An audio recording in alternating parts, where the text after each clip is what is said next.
E pari ana te tai o mihi ki a tātou katoa nau mai rā ki te Ao Māori. Ko tētahi mema manguru kai te pūtake o tētahi petihana a motu nā Hobson's Pledge, kua kaupare noa i ngā kupu hahani mō ngā wāhi tirotiro a iwi. Ko tā DEETS Edwards, hakuakua ki ia he takahi ture e te rōpūtaha katau nei, e tika ana wēnei wāhi tirotiro mo te haumarutanga o te hapori o Murupara. Kua kore ngā wāhi tirotiro o Murupara. Even though it's still severe, the whānau still have to look after their families, and that includes going to work and everything else that falls under that. He oi e whiu o tonu tia nā DEETS Edwards me ngā tūao puta noa i te motu ki ngā heitara he nanakia a rātou mahi tiaki i te hapori. Well, judgment at its finest, eh? That's all I could see. I didn't even have to look at it, I just knew just what a few comments, or what the negative comments that were said, they're judging us on a race. Neke atu i te rima mano ngā tāngata kua waitohu i te petihana nā Hobson's Pledge, e tonu ana ki te pirimia kia aukati hia ngā wāhi tirotiro hapori, tōna te kau e tū tonu ana. Everyone's thinking it's a radical behaviour and all this and that, but like I said, it's a natural instinct for us here to be out there to protect the people. Hei tā te petihana e takahia ana te ture e ngā aukati a iwi nei, mā te whakatū waka nō rātou e haere ana ki te hoko kai, ka mutu e whakamataku hia ana ētahi e ngā mema kēnge. Hei tā DEETS kei te mata o te petihana ko te matua kē ko te aroha. We weren't breaking the law. We were out there greeting people with a hello. We didn't physically stand there to stop, force somebody to stop, where they stopped on their own free will. All the whānau greeted me with a hello, with warm kai, with warmth, everything to do with warmth, love. The people that didn't know me, well, like everyone else, they'll judge a book by its cover. Hei hoa te petihana nei mō ngā tāo kupu a te kaiarahi o Nāhinara mo Simon Bridges, kaore anō ki aro atu ki te pōhiri a te hapori o Maketū. We haven't heard from Simon Bridges. If you can remember, we've invited him to come, but he has not come yet. You have to come and actually physically be out here, you know, to actually understand why the people are doing this. Kaore anō Murupara kia pāngia e te huaketo, pērā hoki a te whānau āpanui. Hei tā Lewis rāpihana i ora i tōna rohe i enei aukati.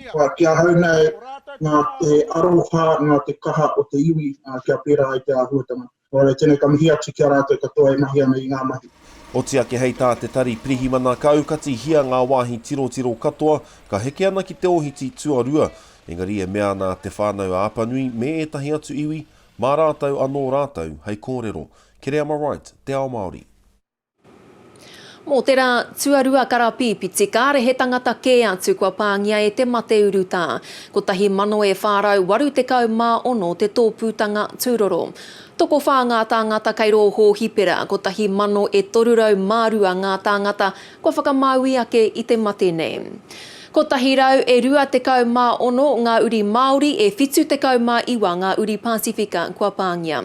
E toru mano e rua rau toru te kau mā rua ngā tāngata i whakamātauhia i nanahi nei. Nā, ko te rāngai tāpoi ka tino rongo i ngā pānga o te mate uru tā, a ngā marama me ngā tau kei mua i te aroaro.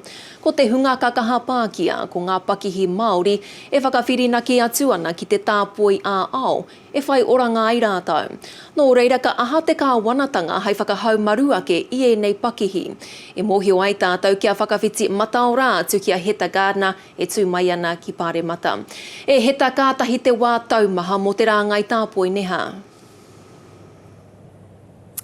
Tika tonu wiki tōria, ko tino tae ki weri i tēnei wā, engari ko te āwangawanga o wētahi a kōko ake nei, ka tino tae ki te pari o te rua. I torotoro atu au ki wētahi pakihi tūruhi Māori i tēnei rā, a ko wētahi i kōrero mai, ka ke atu i te iwa te kau ōrau o wā rātou tūruhi, ka heke mai i tā wāhi, a ko ia rā tētahi āhuatanga e kore e whakaetia i tēnei wā, a e kore pia e whakaetia haunga atu i ahi treiria mo te wāroa. Nō reira ko tāku ki te pirimia i tēnei rā, mena rā nei ka whakaroa ki te kāwanatanga, ki te ata whakatakoto i tētahi puna pūtea motu hake mō ngā pakihi tāpoi. there are certain industries that will be affected for some time, even when we get to some level of normalcy, just because, for instance, our borders are closed or there are restrictions still on mass gatherings. So we are looking at being more specific and more targeted in our support. At the same time, we also need to encourage innovation. COVID will be with us for some time as a globe, and so we do need adaptation amongst some of those different industries to cope with that new environment. Tēnā ke whakaaro ake tātou ki te taha tūruhi ki ngā pakihi Māori ko tētahi o ngā rohe kākaha whakaarotia korotorua. I torotoro atu au, I kōrero au ki te koro matua o rotorua a Stevie Chadwick I tēnei rā. Ko tāna kia hau, he ata whakamārama I te toko maha o ngā tāngata o rotorua e whai hāngai ana ki ngā mahi tūruhi kake atu I te toru te kau o rau. Nō reira, ko te pātai, ia ka aha te kāwanatanga ki te manaaki I ngā rohe pēnei.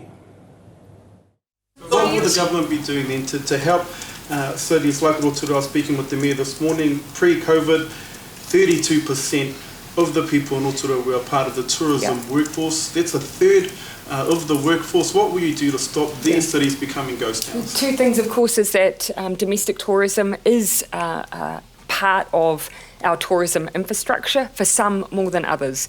So getting the virus under control puts us in a position down the track to be able to open that back up, and that's a win for that sector. But secondly, we are thinking again around the longer term role that we need to play to support some of those hardest hit sectors.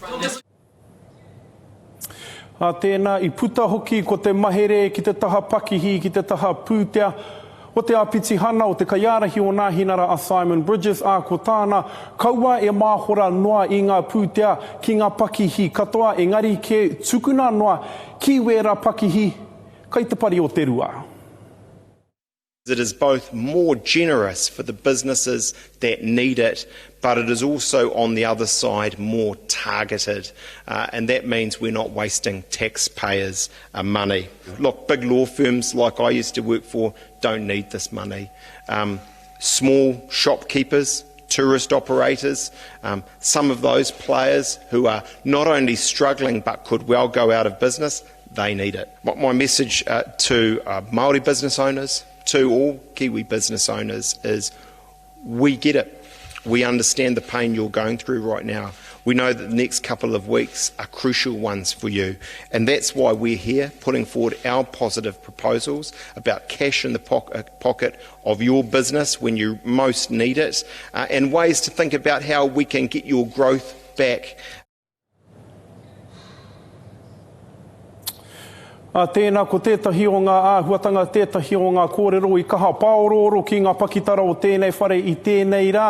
Ko te whakatangatanga I ngā here o te rere I wainga nui I a Ahitreiria me Aotearoa. Kake atu I te kotahi miriona ngā tāngata no Ahitreiria, ka heke mai ki Aotearoa I a tau. A pēra hoki te tokomaha o te hunga ka piki ki Ahitreiria no Aotearoa. I tēnei rā tonu I whakai o kawanga pirimia o ngā whenua e rua. Ki te ata whakarite I te whakatangatanga o aua here rā. Ko te wā, ka kōkiritia taua āhuatanga I tēnei wā, kaore I te mōhiotia. Wikitoria. He taka nā tēnā koe I nā whakamāramatanga. Ko te kaiarahi takirua o te pāti Māori ko NGAREWA-PACKER, kai te māharahara ki tā te kāwanatanga whakatere I te kaupapa o shovel-ready, te aro nei ki te ture whakahaere rawa. Ko tāna e hia nei kia mōhio pū ai kāre te taiao me ngā mōtika tiriti e takahia.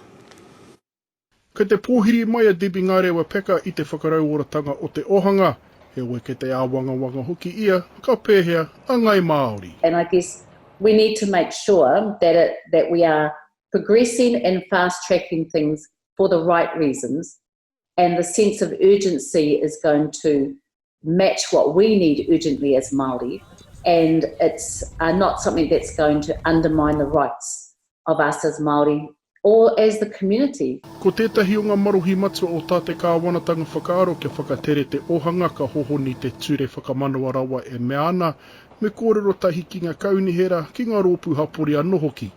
Ka noho mā te minita take tai ao me tētahi opa iti e whakatau kōwai ngā hinonga ka whai take. Let's look at jobs that are where people can clean up our awa. Let's look at mahi where we can do pest control. Let's look at our local economy that have previously been looked past because they haven't fitted the common, Western-centric bill. Ko ngā hinonga kaita e rake te whakaarotia e te kāwanatanga.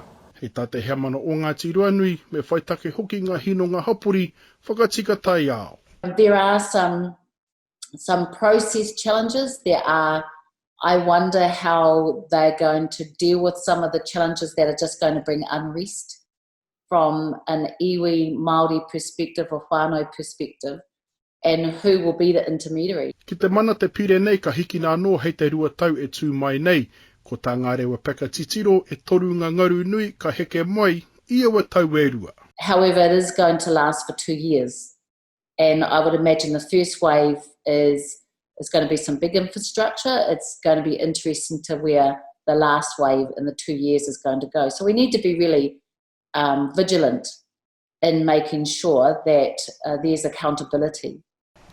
No tērā wiki putai te kāhui minitanga panonitanga hei te marama e tū mai nei pēr, tamana te pire. James Perry, te Ao Māori.